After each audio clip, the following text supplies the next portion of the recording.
I surrender. I surrender, God. I can't do it myself. I can't even love myself. I need you to do that, God. I'm all yours. Not just my money, not just my time, my calendar, and not just my talent, if this is a talent. I give you my all. I give you my very self. I give it all to you, my very will and my life. I give it all to you, God. I surrender. Welcome to step 3 in our journey toward oneness with God and others. Step 3 is make a decision to turn your will and your life over to the care of God as we understand God. Let me say at this point that my mentor in this journey has been Richard Rohr.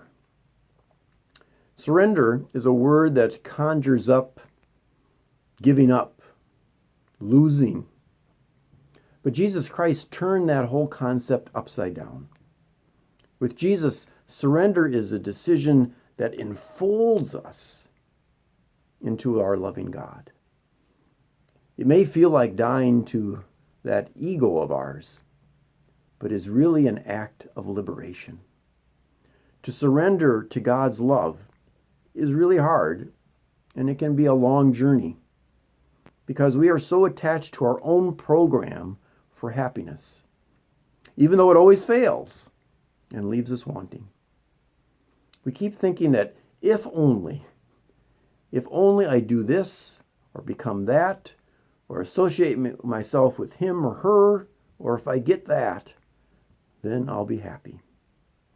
We refuse to accept that our life is unmanageable and that life is offered to us when we let go, when we surrender. What has been most poignant to me in this journey, in this sense of surrender, is the idea of radical acceptance. Richard Rohr talks of it as forgiving reality for what it is. Forgiving the tragically flawed world. There is a fly in the ointment of reality, at the very least, and no program of happiness will eliminate that.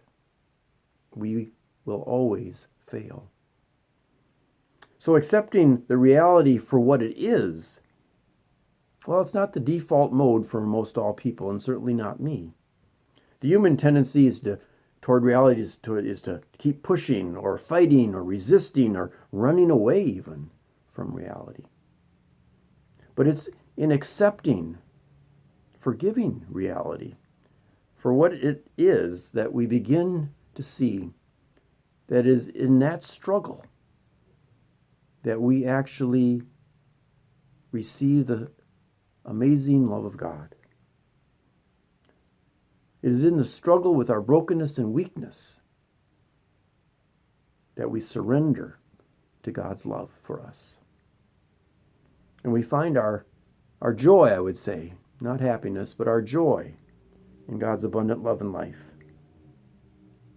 We will never turn our will and our life over to any God except one that is forgiving and merciful. And Jesus has revealed such a God to us. But that is who God is. It may take a very long time to move into that space of radical acceptance, of openness to undeserved mercy and love, and live in the flow of forgiveness. But it is the core of the gospel. And fortunately, God is patient, long-suffering, and God's love is steadfast.